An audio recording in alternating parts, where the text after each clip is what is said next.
Hello दोस्तों, आज जो क्वेश्चन है वो है कि given the linear equation 2x plus का 3y माइनस का 8 equals to 0, right in other equation.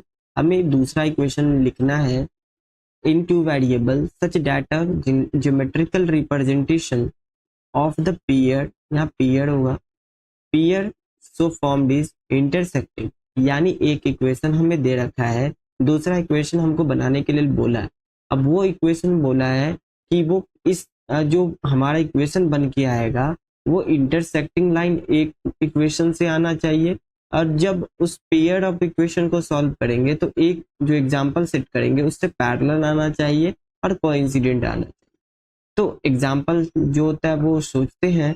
तो जब अगर हम पहला एग्जांपल सोचे, जैसे उससे पहले बात कर लेते हैं कि इंटरसेक्टिंग लाइन, पैरेलल लाइन और कोइंसिडेंट लाइन कब हम कहेंगे कि वो जो होता है वो इंटरसेक्टिंग लाइन होगा या कोइंसिडेंट। दो इक्वेशन दिया रहता है कभी भी, जैसे कि अगर दो इक्वेशन दिया हो, फर्स्ट इक्वेशन और सेकंड इक्वेशन, अगर हमें ये पता करना होगा कि इंटरसेक्टिंग लाइन कैसे फाइंड करेंगे, तो उसके लिए ये दोनों इक्वेशंस को हमको इस कंडीशन को सेटिस्फाइड करवाना पड़ेगा। अब ये क्या है कि जैसे कि फर्स्ट इक्वेशन से जो कोफिशिएंट x का होगा वो a1 होगा, उसी तरीके से y का जो कोफिशिएंट होगा वो b1 होगा और c1 एज ए कांस्टेंट होगा। तो यहाँ पर क्या होगा, जो सेकेंड इक्वेशन से x का कोफिशिएंट a2, तो यहाँ पर इसी फॉर्मेट में हमें लिखना है। तो a1 अपॉन में a2 अगर ये इक्वल नहीं होता है b1 अपॉन में b2 के, तब हम जो कहेंगे जो दोनों इक्वेशन है वो कैसा इक्वेशन है, तो इंटरसेक्टिंग लाइन का इक्वेशन है।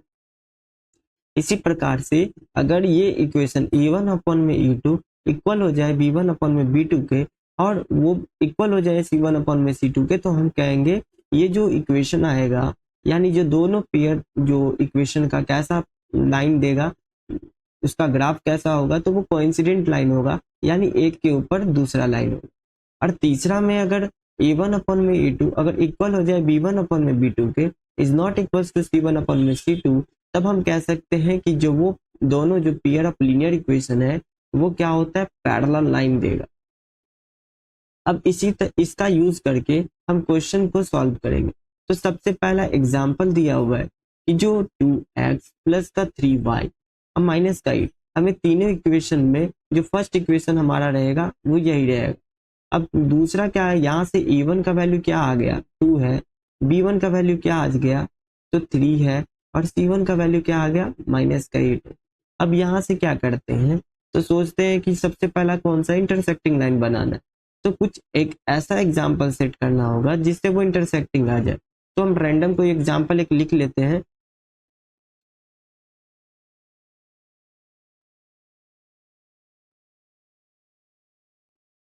तो यहाँ से हम क्या करते हैं, तो ये रैंडम एक एग्जाम्पल लिख लिए। अब हमें ये चेक करना है कि जो हम एग्जाम्पल सोचे क्या वो इंटरसेक्टिंग लाइन देगा कि नहीं देगा। तो इंटरसेक्टिंग लाइन का कंडीशन क्या था, इंटरसेक्टिंग लाइन का कंडीशन था कि a1 अपॉन में a2 is not equal to b1 upon में b2। अब यहाँ से सेटिस्फाइड करवाते हैं। तो देखिए यहाँ से a2 का वैल्यू कितना आ गया, 5, b2 का वैल्यू कितना आ गया, 6, और c2 का वैल्यू कितना आ गया, माइनस का 3। यहाँ से जब चेक करते हैं तो a1 अपॉन में a2 का वैल्यू क्या आ जाता है, तो यहाँ से 2 ऊपर में और यहाँ से a2 की जगह 5। अब बात करते हैं b1 अपॉन में b2 का। जब बात करेंगे b1 पर क्या आ जाता है 3, और c2 पे b2 पे क्या आ जाता है 6। तो यहाँ से ये कैंसिल हो जाएगा, तो ये 1 अपॉन में 2 देगा, डेट इज 1 अपॉन में 2। यहाँ से देखे a1 अपॉन में a2 और b1 अपॉन में b2 दोनों का वैल्यू सेम नहीं है, तो यानी a1 अपॉन में a2 is not equal to b1 upon में b2। डेट इज जो हम एग्जाम्पल सोचे थे, तो जो हमारा आंसर आएगा वो होगा 5x प्लस का 6y माइनस का 3 इक्वल्स टू 0। ये आंसर हो गया पहला क्वेश्चन का। अब बात करते हैं दूसरा क्वेश्चन का। इस पूरे क्वेश्चन में हमें फर्स्ट इक्वेशन क्वेश्चन जो दिया हुआ है इसका ही यूज करना है, और सेकेंड इक्वेशन खुद से डेवलप करना है ताकि ये रिलेशन आ सके पैरेलल लाइन वाला। अब देखते हैं कि सेकेंड में क्या करेंगे। तो यहाँ ले लेते हैं क्या, कि यहाँ ले लेते हैं 6x और यहाँ 9y माइनस का 2 इक्वल्स टू 0। अब ये हम सेकेंड एग्जाम्पल सोचते हैं। तो इस केस में a2 क्या आ जाएगा, तो ये आ जाएगा 6, b2 कितना आ जाएगा 9, और C2 कितना आ जाएगा -2। जब हमको इसको सॉल्व करना है तो सॉल्व करेंगे तो यहाँ क्या आ जाएगा, रिलेशन क्या था इसका, तो इसका रिलेशन था A1 अपॉन में A2 is equal to B1 upon में B2 is not equal to C1 upon में C2।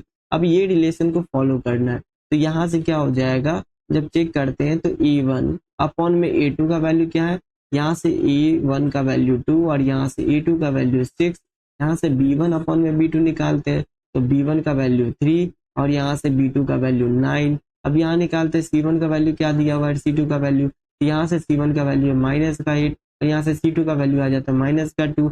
अब यहाँ से जब सॉल्व करते हैं तो ये कट के कितना आ जाता है, ये 1/3 आ जाता है। इसको जब कट करेंगे तो ये 1/3 आ जाता है। डैट इज यहाँ से दिख रहा है कि जो A1 अपॉन में A2 का वैल्यू B1 अपॉन में B2 के इक्वल है और ये जो होता है इक्वल नहीं है C2 अपॉन में C1 अपॉन में C2 के, जिसके कैंसिल करेंगे तो ये 4 आएगा। तो ये तो C1 अपॉन में C2 के इक्वल नहीं है, यानी जो हम एग्जाम्पल कंसिडर किए थे वो करेक्ट एग्जाम्पल है। ये कंडीशन को फॉलो किया यानी जो एग्जाम्पल है वो करेक्ट है। तो यहाँ से जो सेकंड का आंसर आ जाएगा, जो सेकंड का आंसर आ जाएगा वो क्या हम सोचे थे कि 6x + 9y माइनस का 2 = 0। यहाँ से ये सेकंड का आंसर आ जाएगा।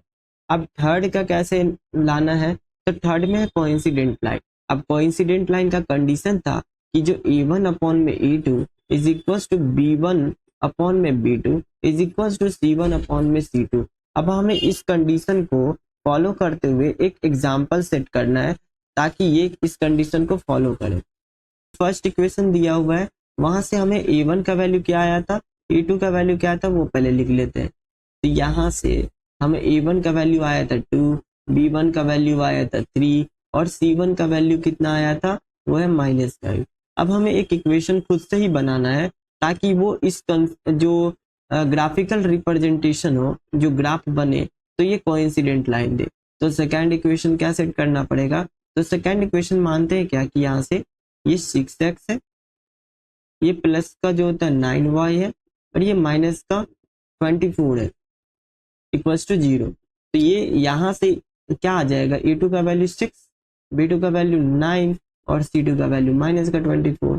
अब यहाँ से क्या करेंगे, जब हम रिलेशन डेवलप करते हैं A1 अपॉन में A2 तो यहाँ से 2 अपॉन में 6 आता है और ये जो वैल्यू B1 अपॉन में B2 ये कितना के इक्वल आ जाता है, 3 अपॉन में 9 के। और C1 अपॉन में C2 का वैल्यू कितना आ जाता है, -8 अपॉन में -24। अब देखिए इसको कैंसिल करेंगे तो ये 1 अपॉन में 3 आएगा, इसको कैंसिल करेंगे तो 1 अपॉन में 3 आएगा और माइनस तो माइनस कट ही जाएगा तो ये 1 अपॉन में 3 आएगा। दैट इज यहाँ से क्या आ रहा है, A1 अपॉन में A2 जो होता है इक्वल है B1 अपॉन में B2 के और ये इक्वल है C1 अपॉन में C2 के। यानी जो हम एग्जाम्पल कंसिडर किए थे कि 6x प्लस का 9y माइनस का 24, ये हमारा सही है। यानी जो थर्ड का आंसर हो जाएगा, आंसर तीसरा का वो हो जाएगा 6x प्लस का 9y माइनस का 24। ये जो हम कंसिडर किए एग्जाम्पल्स, आपके अनुसार ये डिफरेंट हो सकता है क्योंकि हम मेरा आंसर और आपका आंसर डिफरेंट हो सकता है क्योंकि आप अलग जो होता है वो कांस्टेंट नंबर लेके जो होता है सॉल्व करिएगा तो वहां से क्या होता है कि आंसर डिफरेंट होगा। बस प्रोसेस को ध्यान रखना है कि ऐसे जो होता है वो सॉल्व करना है। तो आज के लिए इतना ही।